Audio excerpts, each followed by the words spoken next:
बहुत बहुत धन्यवाद सभापति महोदय।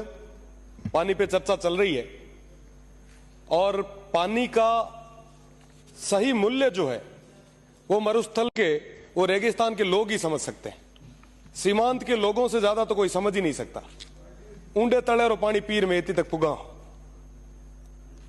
आज पानी पे चर्चा चल रही है और उस सीमांत के लोगों को आजादी से लेके इजाजत भी दे रखी आज तक अभी तक पानी नहीं मिल पाया है। एक तरफ हम बात कर रहे हैं, साहब मंगल ग्रह पे पानी ढूंढ रहे हैं, अलग अलग जगह जा रहे हैं, पर वाकई स्थिति क्या है, धरातल की स्थिति क्या है, इस बारे में सोचने की जरूरत है। स्टेट को और सेंट्रल गवर्नमेंट को मैं धन्यवाद देना चाहूंगा कि आप ERCP जैसी योजना लाए। साथ ही साथ मैं निवेदन करूंगा कि वेस्टर्न राजस्थान के लिए भी ऐसी परियोजना जरूरी है जिसकी सबसे ज्यादा जरूरत है। मेरे से पहले भी कई माननीय सदस्यों ने इसकी मांग रखी, मैं उन्हें भी धन्यवाद दूंगा।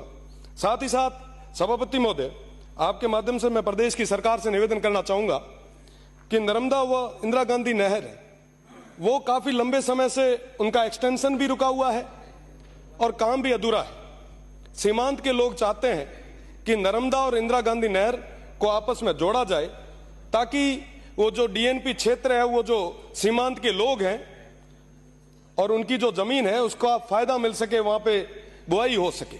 आज के समय में ये बहुत ज्यादा जरूरी है। नर्मदा नहर की मैं बात करूं तो 2013 में इसको लाया गया था, 2017 तक कंप्लीट करना था, 217 गांवों का लक्ष्य था, पर मुझे बड़े दुख के साथ कहना पड़ रहा है कि आज भी वो पूरी नहीं हो पाई और अभी तक वो टेस्टिंग में चल रही है। मेरा निवेदन कि इंदिरा गांधी नहर परियोजना थी, उसका भी एक्सटेंशन रुका हुआ है। मैं निवेदन करना चाहूंगा कि इस बारे में भी आप दिखवाएं।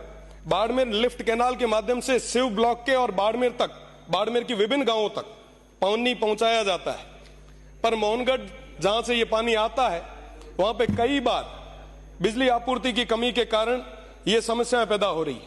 आज जल और बिजली दोनों की चर्चा है, इसलिए मैं इस मुद्दे को भी विशेष रूप से रखना चाहूंगा। मुझे भरोसा है आने वाले समय में प्रदेश की सरकार इन विषयों पे मुख्य रूप से ध्यान देगी।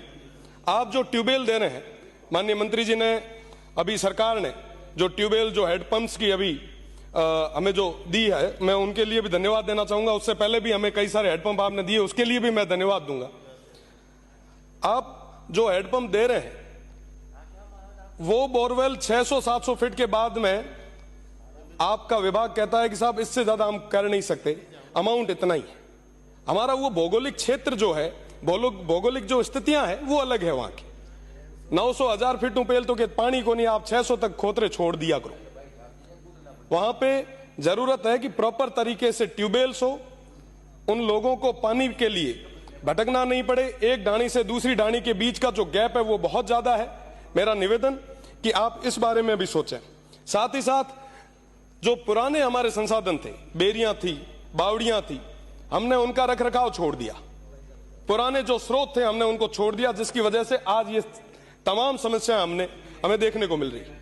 मेरा निवेदन रहेगा कि आप एक विशेष पैकेज बनाएं, विशेषकर सीमांत के उन लोगों के लिए, ताकि वो जो बेरियां हैं, वो बावड़ियां हैं, वो तालाब है, उनको हम पूरे तरीके से संरक्षित कर सके।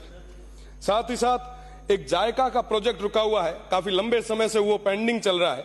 चोटन की 18 पंचायतें जो मेरी आ रही है, उसके साथ साथ चोटन क्षेत्र के भी कई सारे गांव इससे प्रभावित हो रहे हैं। मेरा निवेदन कि आप इस बारे में भी सोचें। मेरा निवेदन कि स्टाफ की बहुत ज्यादा कमी है। आपको बताना चाहूंगा कि जो नर्मदा है वहां आलेटी से लेके गडरा तक लगभग 5 AN लगते हैं, पर वहां पे 1 AN ही पोस्टेड है। मेरा निवेदन कि आप स्टाफ को भेजें और कम से कम जिनसे कोई जो पिछली गवर्नमेंट में सही काम नहीं कर रहे थे, आप तो उनको भी भेज दो, पर हमारी वो पोस्टें भर दो, ऐसा मेरा निवेदन रहेगा। साथ ही साथ काफी लंबे समय से ये जो गर्मी के दिनों में आप कार्मिक लगाते हैं, इनके अंदर कई सारी अनियमितताएं हैं। आप इन ठेकों पे विशेषकर जांच करवाएं।